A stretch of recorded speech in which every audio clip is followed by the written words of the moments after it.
మరి ఒక నిమిషం ప్లీజ్ కట్టుకునేది. ఓకే చరణ్ కౌశిక్ గారు గుడ్ మార్నింగ్. చరణ్ కౌశిక్ గారు, ఈ ఘటన ఎట్లా చూస్తారు? ఎందుకంటే ఆ స్థాయిలో భక్తులు అక్కడికి వెళ్ళినప్పుడు ప్రభుత్వం కూడా ఆ రకంగానే ఏర్పాటు చేయాల్సి ఉంటుంది.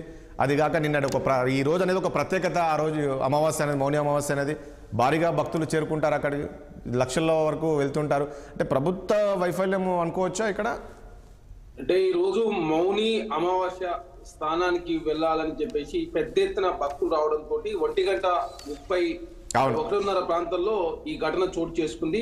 ఇక్కడ ప్రధానంగా ఒక వంతెన, అంటే ఒక తాత్కాలికంగా ఏర్పాటు చేసిన వంతెన మీదుగా ఒకేసారి రావడంతో అది కూలడంతో కింద ఒకేసారి మహిళలు పురుషులంతా కూడా కింద పడిపోవడంతో ప్రధానంగా ఈ సంఘటన తొక్కిసలాట జరిగేట్టుగా చాలా స్పష్టంగా ప్రభుత్వం ప్రకటించింది. కాకపోతే అంటే ఒకేసారి పురుషులు మహిళలు ఒకేసారి రావడంతో మాత్రమే ఆ బ్రిడ్జి ఇలాగ ఏర్పాటు చేసినట్టు కూలడంతో ప్రధానంగా ఈ సంఘటన ఏర్పడదు. కాబట్టి ప్రభుత్వం అది కూడా 1:30 ప్రాంతంలో, 1:30-2 ప్రాంతంలో, అవును, దీని మీద కూడా ప్రధానమంత్రి గారు కూడా స్పందించారు.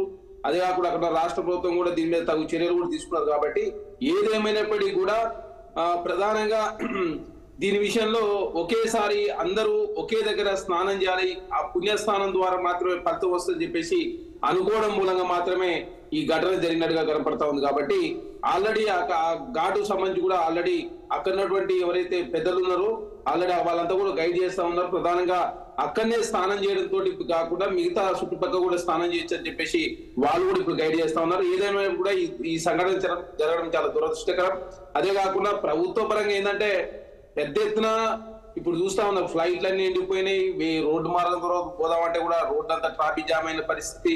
అదే కాకుండా ఏ ప్రభుత్వం అయినా కూడా ఇంత పెద్ద ఎత్తున భక్తులు వచ్చినప్పుడు ఖచ్చితంగా ఏర్పాట్లు చేయడం అనేది అంత సాధ్యమైనటువంటి ప్రక్రియ అయితే కాదని చెప్పేసి మేము భావిస్తా ఉన్నాం. ఏదేమైనప్పుడు కూడా ఈ ఘటన ద్వారా ప్రజలంతా కూడా మేల్కొలాల్సిన అవసరం ఉంది. ఎందుకంటే అనవసరంగా పుణ్యం కోసం పోయి ప్రాణం పోగొట్టుకుంటే చాలా పెద్ద ఎత్తున కుటుంబాలు కూడా బాధపడాల్సిన పరిస్థితి వస్తుంది. కాబట్టి ప్రభుత్వ పరంగా కూడా ఆదుకుంటామని చెప్పేసి చాలా స్పష్టంగా యోగి ఆదిత్యనాథ్ గారు స్పందించి, ప్రధానమంత్రి గారు స్పందించారు. కాబట్టి చనిపోయినటువంటి కుటుంబాలను ఆదుకోవాలని చెప్పేసి మేము కాంగ్రెస్ పార్టీకి కోరుతా ఉన్నాం. అదే కాకుండా భవిష్యత్తులో ఇట్లాంటి సంఘటనలు పునరావృతం కాకుండా భక్తులను మేల్కొల్పాల్సిన అవసరం అంటే ఆ ఏర్పాటు చేసినటువంటి వారి బాధ్యత కూడా ఉంది. కాబట్టి అందరు కలిసి ఇట్లాంటి సంఘటనలు పునరావృతంగా చూసుకోవాల్సిన బాధ్యత ఉందని చెప్పేసి మేము భావిస్తాం. అంటే ఒకటి ఇది ఒక తొక్కిసలాట వల్లనే ఈ ఘటన జరిగింది అనుకోవచ్చా, ఇంకా లేక ఇంకేదైనా కారణం ఉండొచ్చా? ప్రధానంగా తొక్కిసలాట మూలంగా మాత్రమే 1:30 ప్రాంతాల్లో తాత్కాలికంగా ఏర్పాటు చేసినటువంటి వంతెనలాగా ఏర్పాటు చేసిన వంతెన మీద పోయే క్రమంలో ఒకేసారి దాని మీద ఎక్కువ మంది రావడంతో అది కూలి కిందికి పోయింది. కిందికి పోవడంతో ప్రధానంగా మహిళలు పురుషులందరూ కూడా ఆ నదిలో పడిపోవడంతో ప్రధానంగా తొక్కిసలాట జరిగింది.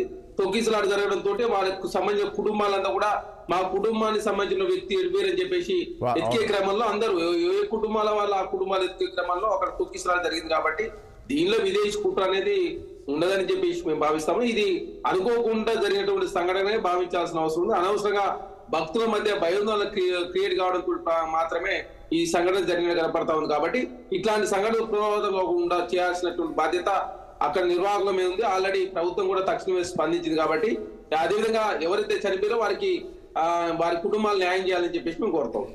రవి గారు ఎట్లా చూస్తారు ఈ ఘటనకు సంబంధించి? ప్యానెల్లో ఉన్న మిత్రులు చరణ్ కౌశిక్ గారికి, నరేష్ గారికి, రాజేష్ గారికి, మీకు